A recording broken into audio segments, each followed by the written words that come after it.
السلام علیکم ورحمۃ اللہ وبرکاتہ۔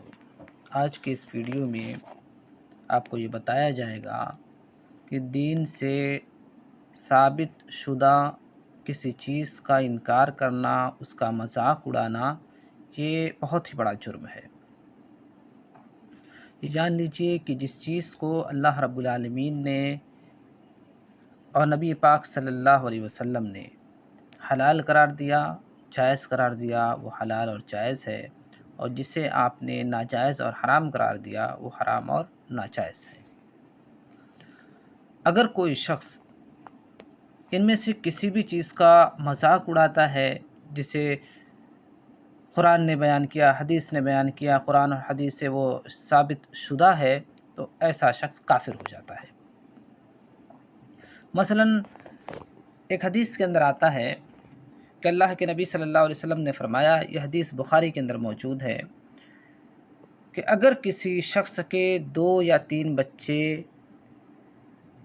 بلوغت سے پہلے کم عمری میں وفات پا جاتے ہیں تو قیامت کے دن یہ بچے اللہ تعالیٰ سے لڑ جھگڑ کر اپنے والدین کو بھی جنت میں لے جائیں گے۔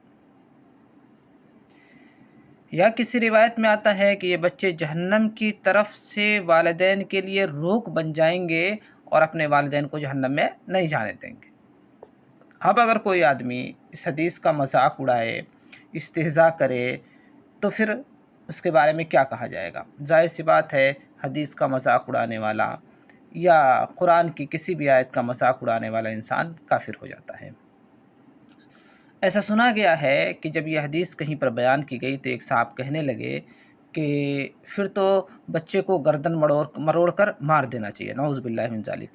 اس طریقے کی باتیں کہنا یہ اسلام کا مذاق ہے، ہمارے دین اور شریعت کا مذاق ہے، حدیث کا مذاق ہے۔ لہٰذا ہمیں اس تعلق سے بہت ہی زیادہ ہوشیار رہنا چاہیے اور احتیاط برتنا چاہیے کہ ہماری زبان سے کوئی بھی ایسا لفظ نہ نکلے جو شریعت کا مذاق بنے اور دین کی رسوائی کا سبب بنے، دین کی استہزاء کا سبب بنتا ہو۔ اللہ رب العالمین سے دعا ہے کہ اللہ رب العالمین ہمیں دین کا پابند بنائے، دین کا احترام کرنے والا بنائے۔ آمین۔